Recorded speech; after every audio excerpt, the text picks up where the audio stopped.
আসসালামু আলাইকুম প্রিয় শিক্ষার্থীবৃন্দ, তোমরা সবাই কেমন আছো? আমি আলহামদুলিল্লাহ আছি ভালো। অনেক দিন হয়ে গেল তোমাদের সঙ্গে আসলে আমরা সরাসরি ক্লাস নিতে পারি। It has been 1 year since we just took part in direct class, formal classroom activities. Already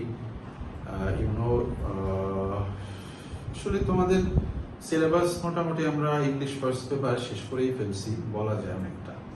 হ্যাঁ, কিন্তু এই অর্ধেক পুরো প্রায় অলমোস্ট 90% রান করতে গিয়েও যে বিষয়টি, অনেকগুলো বিষয় আসলে চলে আসছে, জটিল মনে হচ্ছে তোমাদের কাছে, কিন্তু পরীক্ষা নিতে গিয়ে মূল্যায়ন যখন করতে গেলাম তখন যে বিষয়টা দেখা গেল যে তোমরা ফেল করছো খুব বেশি দুটি জায়গাতে। একটি হচ্ছে flow chart writing, English first পেপারের যে প্যাসেজ থেকে ফ্লো চার্ট লিখতে হয় সেই জায়গাটিতে তোমরা ভুল করছো, রিপিটেশন হচ্ছে।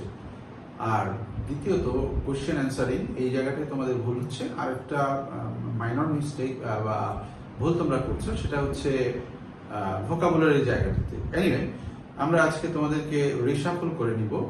আমি তোমাদেরকে মূলত আমার ফোকাসটি থাকবে ফ্লো চার্ট রাইটিং, ঠিক আছে? তাহলে আমরা শুরু করছি ফ্লো চার্ট রাইটিং এর যে বিশেষ যে ব্যবস্থাটা আছে সেটি। সেক্ষেত্রে তোমাদেরকে একটু ধৈর্য ধরে সময় নিতে হবে। সেটা করার জন্য আমরা প্রথমে বুঝবো ফ্লো চার্টটা আসলে কি, ফ্লো কি আর চার্ট কি, ঠিক আছে? তো আমরা শুরু করি যে ফ্লো চার্ট রাইটিংটা আসলে কি রকমের। ফ্লো চার্ট রাইটিংটা সাধারণত ফ্লো চার্টের যে বিষয়বস্তুটা থাকবে সেটি হলো তোমার মূলত ফ্লো চার্টে ইংলিশ ফার্স্ট পেপারে যেগুলো থাকে ফ্রেজাল এক্সপ্রেশন থাকে। প্রথম কথা হচ্ছে এটা হচ্ছে ডেফিনেটলি কি হবে, ফ্রেজ। কি হবে? ফ্রেজ। এটা হচ্ছে তোমাদের, আর বেসিক্যালি এটা নাউন ফ্রেজ হবে। কি হবে? Noun phrase. এটা কিন্তু মনে রাখতে হবে যে তোমাদের যে ফ্রেজটা হবে ফ্লো চার্টের মধ্যে সেটা নাউন ফ্রেজ হবে। এখন প্রশ্ন হচ্ছে নাউন ফ্রেজ আসলে কি, তোমাদের নাউন ফ্রেজ জিনিসটা কি, এই ব্যাপারে আমি তোমাদেরকে একটু বেসিক জাস্ট ধারণা নিয়ে নিব। আমরা দেখব নাউন ফ্রেজটা কি। অন্য ফ্রেজও হয় ফ্লোচার্ট লিখতে গিয়ে, কিন্তু আমরা দেখব প্রথমে নাউন ফ্রেজটা কি। যেমন আমি যদি বলি walking in the morning is a good exercise. লক্ষ্য করি কি বলেছি বলতো, walking in the morning is a good exercise. দেখো এটা হচ্ছে ভার্ব, দিস ইজ ভার্ব। এটা কি? ভার্ব। আচ্ছা, এখন ভার্বের আগে এই যে অংশটা আছে সাবজেক্ট হিসেবে বসছে, সাবজেক্ট। এটা কি? সাবজেক্ট। এ গুড এক্সারসাইজ, এটা কি? প্রেডিকেট, তাই না? আচ্ছা, আমরা অবজেক্ট হিসেবে ধরবো না, কারণ অবজেক্ট এখানে আসলে কাজ হয়নি, সেজন্য এটা অবজেক্ট হয়নি। এটা হচ্ছে একটা সাবজেক্ট। লক্ষ্য করে দেখো, এটা কমপ্লিমেন্ট। আসলে এটাকে বলে কমপ্লিমেন্ট। কমপ্লিমেন্ট মানে পরিপূরক, অবজেক্ট না। কিন্তু অবজেক্ট আমরা সাধারণত একটু ধরে নেই যে ভার্বের পরে অবজেক্ট থাকে। আমরা টেন্সের গঠনের ক্ষেত্রে আমরা বলি অবজেক্ট, সাবজেক্ট, ভার্ব, অবজেক্ট। আসলে সাবজেক্ট, ভার্ব, অবজেক্ট, অবজেক্ট চেনার জন্য এখানে ট্রানজিটিভ ভার্ব থাকতে হবে। হ্যাঁ, এটা কিন্তু ট্রানজিটিভ ভার্ব, এটা just be verb, state verb.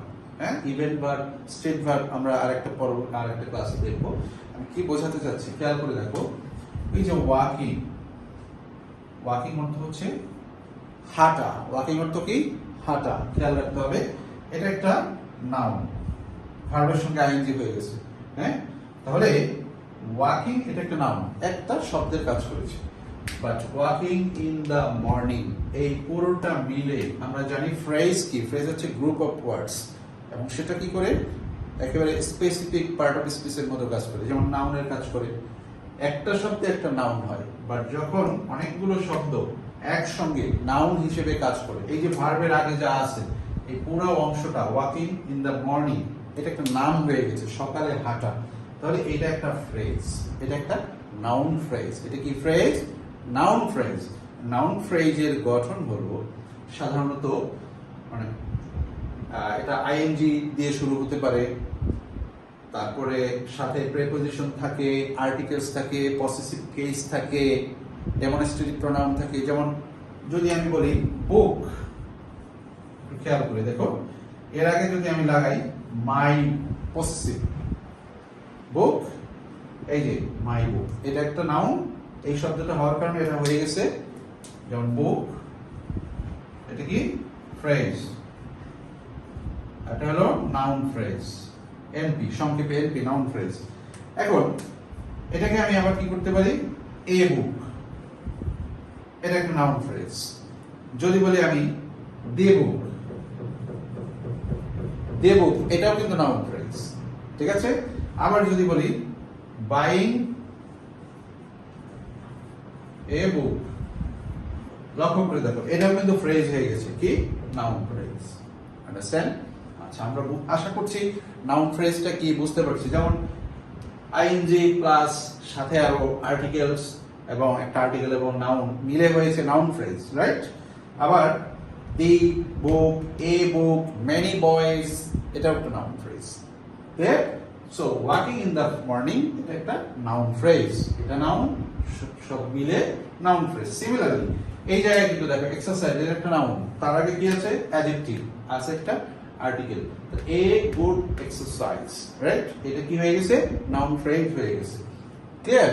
বোঝা যাচ্ছে? তাহলে আমরা দেখতে পেলাম নাউন ফ্রেজ ভার্বের আগে সাবজেক্ট হিসেবে বসতে পারে এবং পরবর্তী অংশে অবজেক্ট অথবা কমপ্লিমেন্ট হিসেবে বসতে পারে। এখানে কেন কমপ্লিমেন্ট কেন বললাম? কমপ্লিমেন্ট অর্থ পরিপূরক, মানে আরেকটা পরিচয়। যেমন walking in the morning, A good exercise, ঠিক আছে?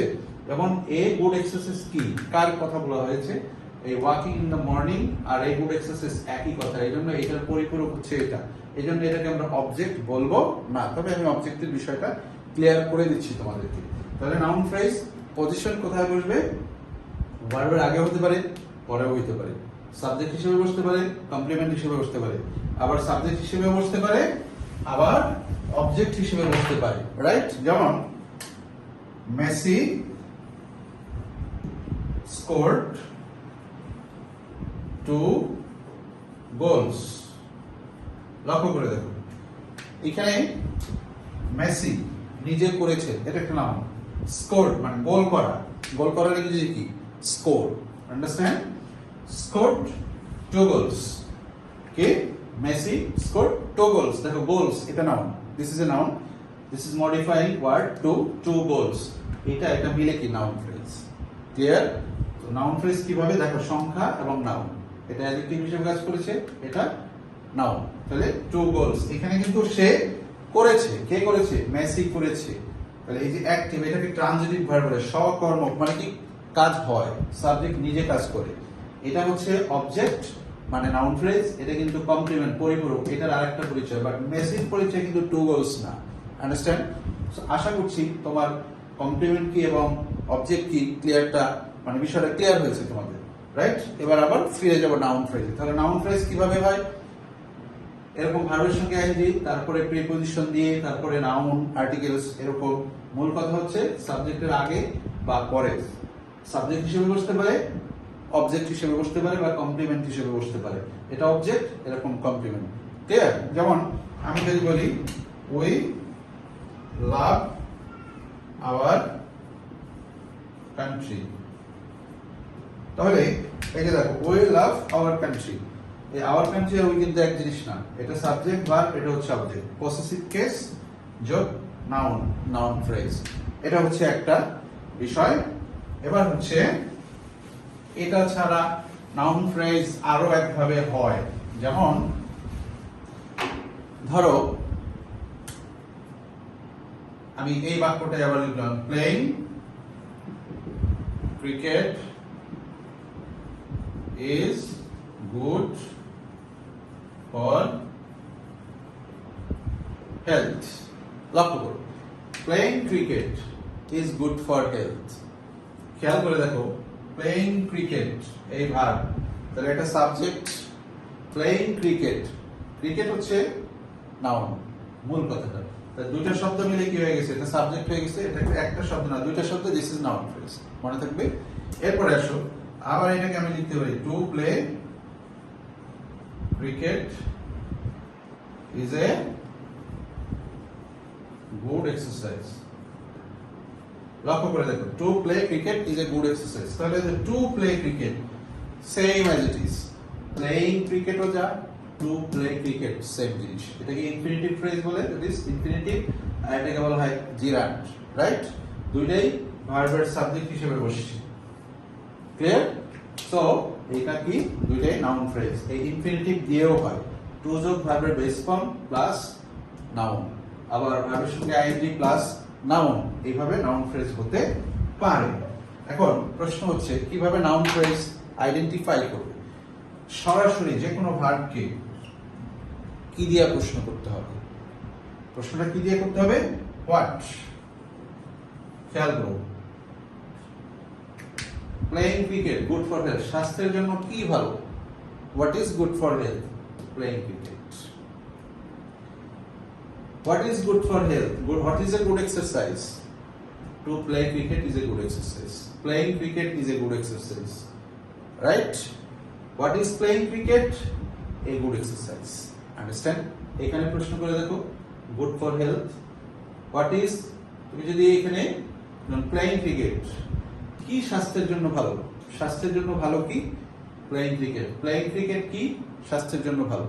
Anyway, তাহলে আমরা নাউন ফ্রেজটা বুঝলাম, কি দিয়ে প্রশ্ন করলে নাউন ফ্রেজের উত্তর আমরা পাবো। নাউন ফ্রেজ কিভাবে হয়ে থাকে?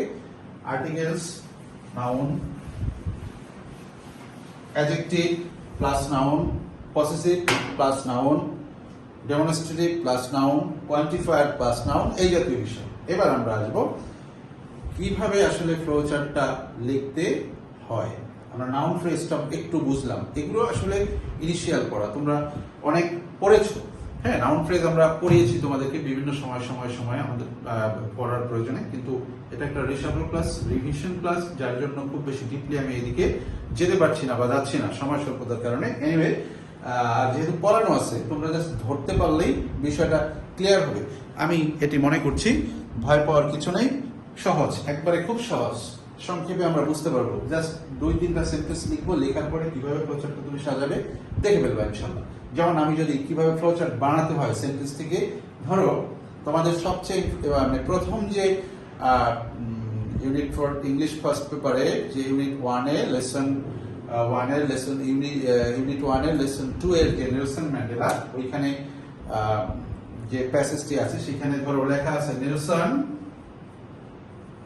Mandela fought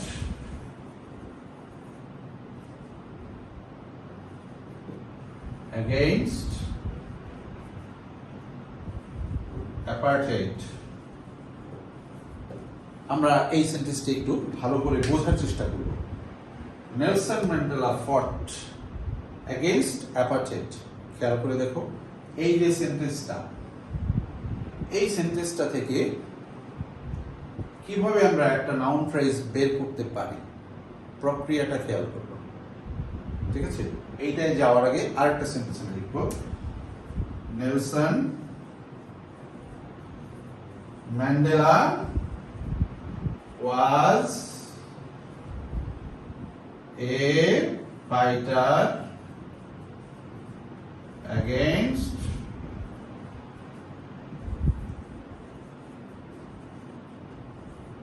apartheid। লক্ষ্য করো, ভালো করে লক্ষ্য করো, Nelson Mandela was a fighter against apartheid, আর এখানে লেখা আছে Nelson Mandela fought against apartheid। তোমাদেরকে আমি বলেছিলাম নাউন ফ্রেজ আইডেন্টিফাই করবে। How to identify a noun phrase? The word, the key to identify a noun phrase is to ask the verb with who or what. Understand? আমি যদি প্রশ্ন করি ভার্বকে,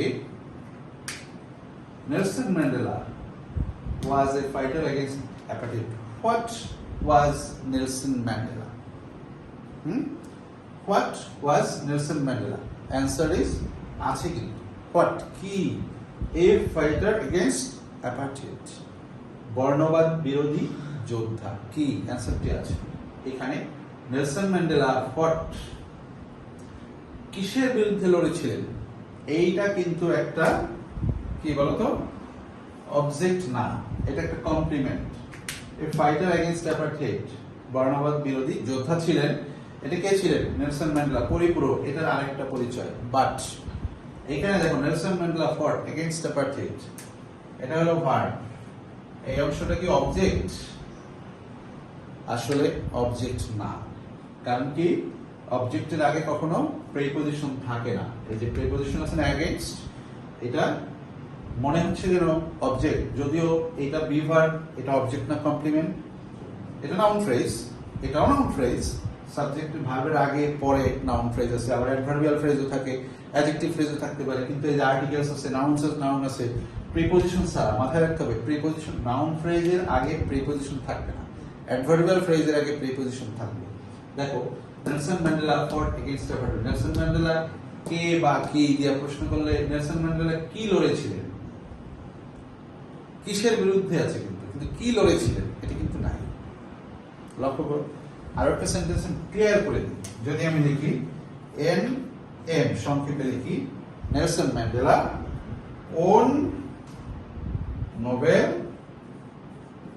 prize লক্ষ্য করো নেলসন ম্যান্ডেলা কি জিতেছিলেন প্রশ্ন করো কি জিতেছিলেন উত্তর কিন্তু চলে আসতেছে নোবেল প্রাইজ আন্ডারস্ট্যান্ড এটা অবজেক্ট নেলসন ম্যান্ডেলা কি লড়েছিলেন আছে উত্তর কিসের বিরুদ্ধে এগেইনস্ট অ্যাপার্থাইড এই প্রিপজিশন তো থাকার কারণে এটার অবজেক্ট হয় না ক্লিয়ার কোনো সমস্যা নেই টেনশন করার কিছু নেই এই জায়গায় আমরা পরে যাব আগে আমরা এই জায়গা থেকে আসি নাউন ফ্রেজ কিভাবে বের করব সেন্টেন্সে নেলসন ম্যান্ডেলা ওয়াজ এ ফাইটার এগেইনস্ট টেকনোলজি সরাসরি কিভাবে দেখো এই অংশটা বাদ দিলাম এই ধরনের সেন্টেন্স ধরো প্যাসেজে এই ধরনের সেন্টেন্স থাকবে তারপরে আমরা কি করবো আমি আরো বেশ কিছু উদাহরণ দেবো এক্সাম্পল দেবো দিয়ে আমরা পুরোপুরি ইনশাআল্লাহ বুঝে ফেলবো দেখো প্রথমে কিভাবে আমরা করি প্রথমে সাবজেক্টটাকে বাদ দিয়ে দিলাম ভার্বটাকে ভ্যানিশ করে দিলাম রইলো কে এই বিভাগ থাকলে মাথায় রাখতে হবে বিভাগ যুক্ত সেন্টেন্স যদি কখনো দেখো কিভাবে নাউন ফ্রেজটা বের করে নিয়ে আসবা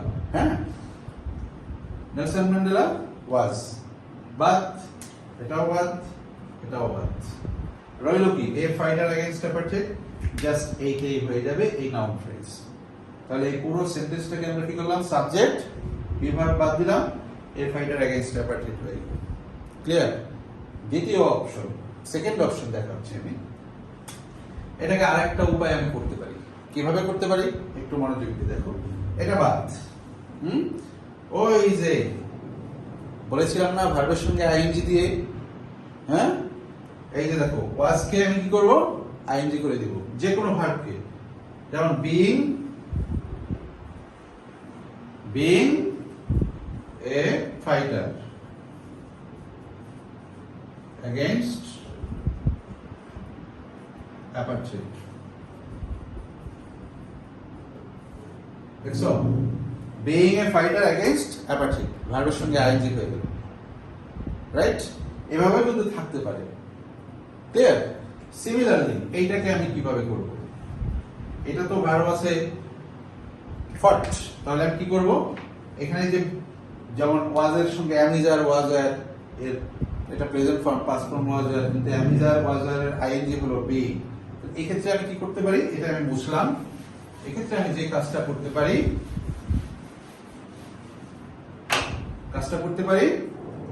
ফাইটিং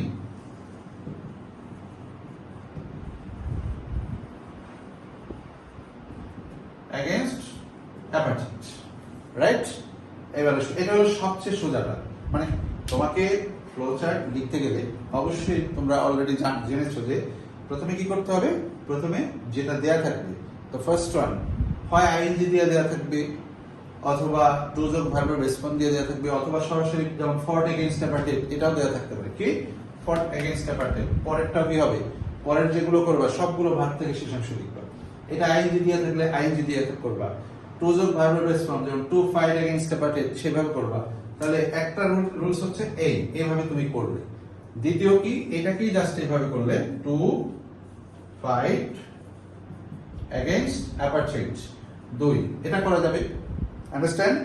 কি করা যাবে? এটা করা যাবে। এবার যে সিরিয়াস যে থার্ড যে অপশনটা আমি করাচ্ছি তোমাকে, এটা একটু খেয়াল করে দেখো কিভাবে হয়। কোশ্চেনের ভেরিয়েশন আসছে, হ্যাঁ। এখন আমি কি করব, যখন দেখবো যে বি ভার্ব দেওয়াও নাই, যেমন নেলসন ম্যান্ডেলা ওয়াজ এ ফাইটার, নেলসন ম্যান্ডেলা কেটেছি, ওয়াজকে কেটেছি, এ ফাইটার এগেইনস্ট অ্যাপার্থাইড লিখেছি। এখানে আমি কি করব, এরকম যদি দেওয়া থাকে, হ্যাঁ, অনেক সময় দেওয়া থাকে সেন্টেন্সে, একটা সেন্টেন্স বা প্যাসেজের মতো লিখে আমি তোমাদেরকে সাইডে লাস্টে যখন আমি করাবো তখন আমি তোমাকে দেখাবো, তখন কিন্তু পুরো ক্লিয়ার হয়ে যাবে ইনশাআল্লাহ। দেখো এটা কিভাবে করে, এটা করার উপায়টা হচ্ছে, এই যে ভার্বটা থাকবে সেন্টেন্সে, সাবজেক্টকে আমি বাদ দিব শুরুতে। সাধারণত নাউন ফ্রেজ খোঁজার জন্য ভার্বের শেষের দিকেই পাওয়া যায়, ভার্বের পরে শুরুর দিকে কমই থাকে। এটা বাদ দিলাম, কারণ ব্যক্তি সম্পর্কে আমি বলবো। আমি কি করব, এই ভার্বটাকে নাউন করে দিব। লক্ষ্য করব, এই দুটো আমি মুছে ফেলি, তাহলে ক্লিয়ার করা যাবে কিভাবে হবে। এই ফট, এটা আমি কি করব, নাউন করব। যেমন ব্যক্তিকে বোঝাইছে, আমি এটাকে লিখতে পারি না ফাইটার, ফাইটার লিখতে পারি, এর আগে একটা ইনডেফিনিট আর্টিকেল বসাই দিব, কি এ, খেয়াল করো, এ ফাইটার, এরপরে এটা এগেইনস্ট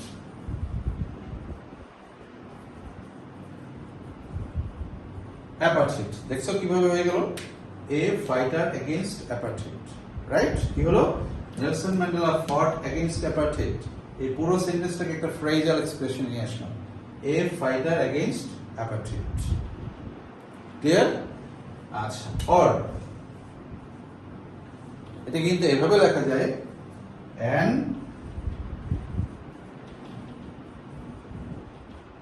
অ্যাপার্থাইড ফাইটার, এভাবে লেখা যায়। এটাকে এইভাবেও লেখা যাবে, কোনো সমস্যা নেই। আমরা বুঝতে পেরেছি যে এ ফাইটার এগেইনস্ট অ্যাপার্থাইড অথবা অ্যান অ্যাপার্থাইড ফাইটার, তুমি যেভাবে বলো কোনো সমস্যা নেই।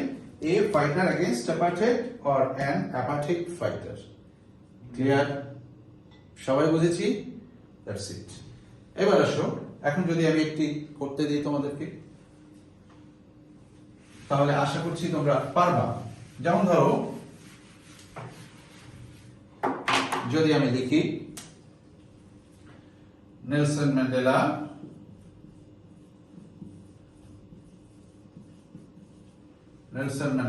ওন নোবেল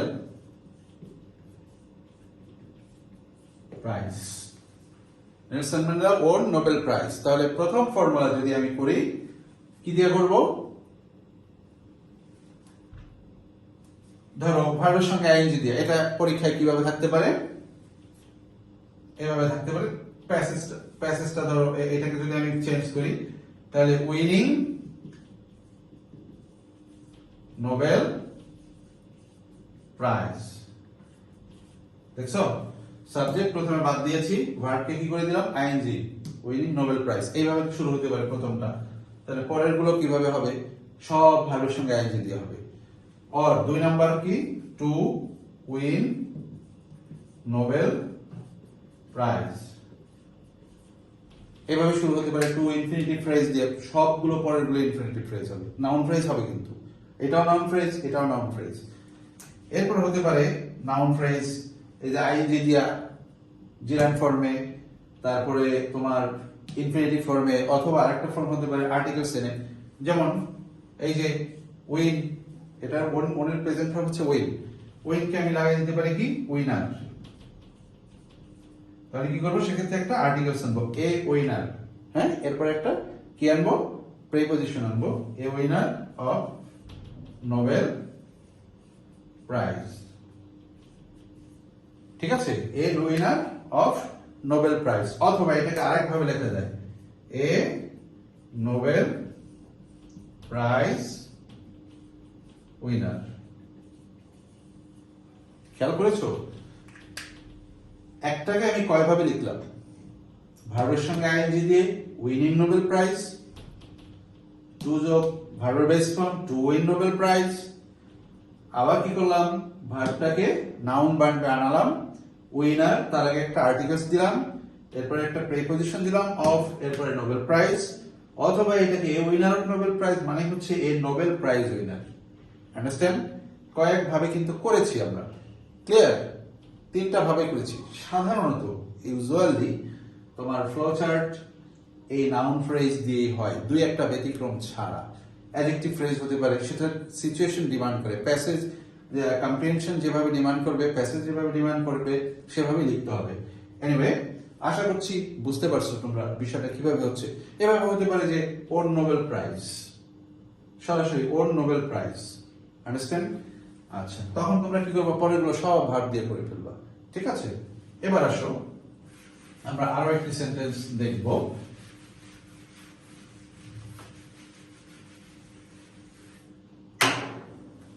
ধরো এই নেলসন ম্যান্ডেলা দিয়েই করি আমি। নেলসন ম্যান্ডেলা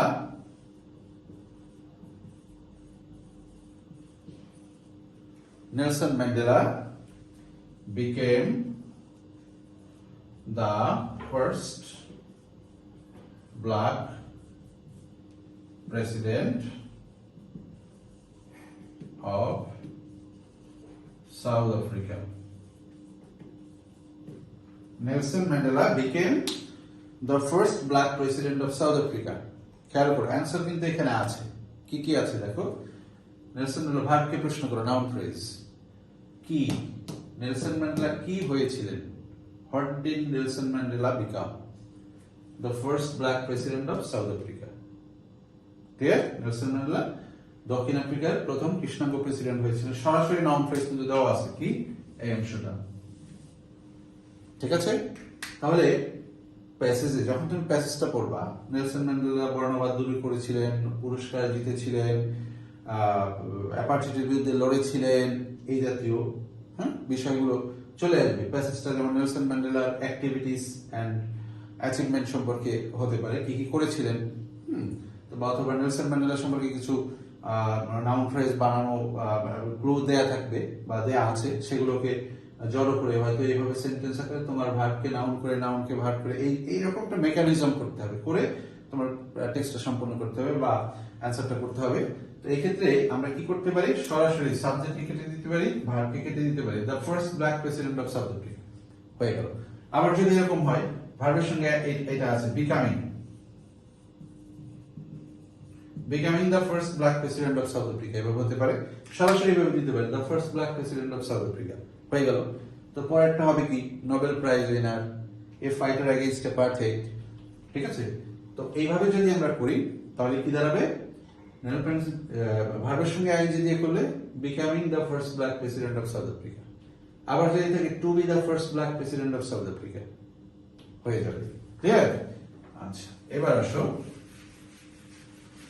আমরা একটু টেক্সটটা লিখবো। লিখে ধরো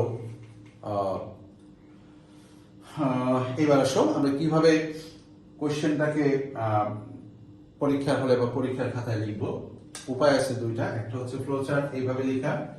প্রথমে এইভাবে দাগ দিবা 6টা অংশ, 1 2 3 4 5 6, এইভাবে দাগ দিয়ে দিবা। প্রথমে দাগ দেওয়ার পরে এইভাবে দাগ দিবা তোমরা।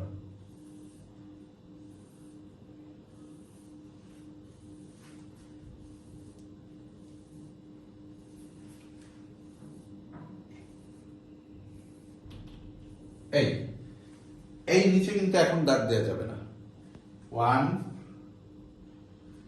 2 3 4 5 6 এভাবে দিয়ে দিবা। এরপরে কি করবা? এখানে তুমি লিখলা, যেমন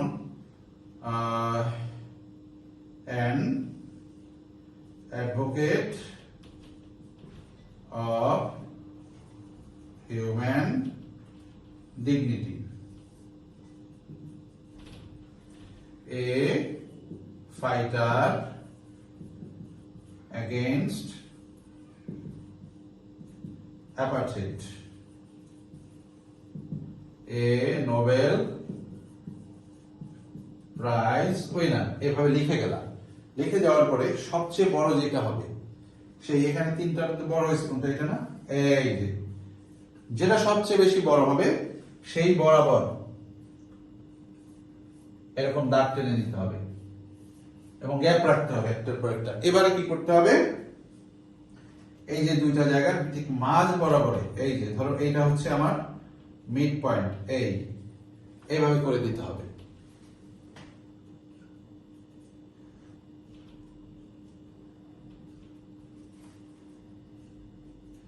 ঠিক আছে, তাহলে আমরা কি দেখলাম, এটাকে বলা হচ্ছে ফ্লো, এই যে ফ্লো বাম থেকে ডানে যাচ্ছে।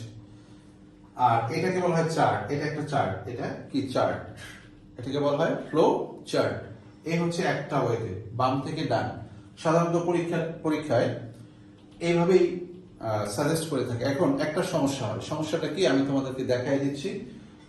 যেমন স্টুডেন্টরা কি করে থাকে সাধারণত, ধরো তোমার সামনে আমি দেখাচ্ছি তোমাকে, এটা ধরো সবাই একটু দেখো, খেয়াল করো, এটা হচ্ছে পরীক্ষার খাতা। তোমাকে কি করতে হবে, এটাই পরীক্ষার খাতা, এইভাবে 1 2 3 4 5 6 দিতে হবে বাম থেকে ডানে, রাইট? এখন তোমরা কি করো, অনেকে এইটারে খাতাটারে কি করো, এইভাবে খাতাটাকে ঘুরাইয়া এইভাবে লিখো, কারণ একটু জায়গা একটু বেশি। এটা করা যাবে না, একদম জিরো পাবে, কিন্তু এভাবে যেভাবে আছে এভাবেই করতে হবে, আন্ডারস্ট্যান্ড? এই ভুলটা কিন্তু করা যাবে না, আমি আবার রিমাইন্ডার দিয়ে দিচ্ছি, এটা এভাবেই করতে হবে। হয় বাম থেকে ডান দিকে, পরবর্তী অংশ আমি দেখাবো, এইভাবে খাতাটাকে ঘুরিয়ে এভাবে থেকে এইভাবে করবা না, কারণ পরীক্ষা নিয়ে আমার এক্সপিরিয়েন্স এটা হয়েছে, খাতাটা আমরা যখন দেখি তখন এভাবেই দেখি। তোমার জন্য এইরকম করে তো আমি কখনো কোনো এক্সামিনার খাতা দেখবেন না, এই কথাটা মাথায় রাখতে হবে, ঠিক আছে? তাহলে ফ্রম লেফট টু রাইট এভাবে করতে হবে। দ্বিতীয় কথা হচ্ছে, এই গেল একটা ফর্মুলা বাম থেকে ডান দিকে। আরেকটা ওয়ে আছে যেটা হচ্ছে একটু দুর্বল, তোমাদের যেটা আমরা করিয়েছি, ইউজুয়ালি করিয়ে থাকি, সেটা হচ্ছে যেমন ধরো এভাবে আমরা করব, জায়গায় হবে না, ধরো এই লিখলাম, এভাবে আমি 6টা এই দিয়ে দিব।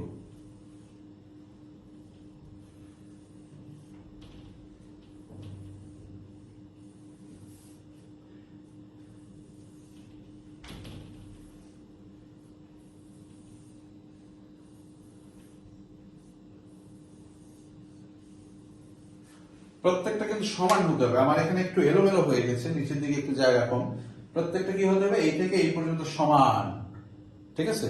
যেমন ধরো আমি প্রথমে লিখলাম number 1, a fighter against apartheid. লক্ষ্য করো, এ ফাইটার এগেইনস্ট অ্যাপার্থাইড। 2 নম্বরে a an advocate of human dignity, an advocate of human dignity. 3 number, the first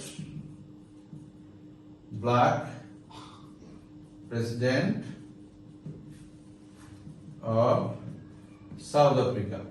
খেয়াল করে দেখো, 4 নম্বর, 5 নম্বর, 6 নাম্বার যখন দেয়া হয়ে গেল। এখন অনেক সময় এরকম হয় তোমাদের কি, the first black president of South Africa, এইটা ধরো আমি সংক্ষেপে লিখছি, জায়গায় হচ্ছে না, তখন তুমি কি করেছো খেয়াল করো, অফ সাউথ আফ্রিকা। এখন তুমি কি করবা, এইগুলো তো এই মাপে দিয়েছো, এটা তো বড় হয়ে গেছে, এখন হয় তুমি এটাকে একটু বড় করবা, এটা লিখে এদিকে লিখবা, অথবা এই যে এইটা হয়েছে না এরকম, রাইট? এবার তোমার কাজ হবে এটাকে এই পর্যন্ত করে দেওয়া, ঠিক আছে? তাহলে এই যে ইকুয়াল হতে হবে।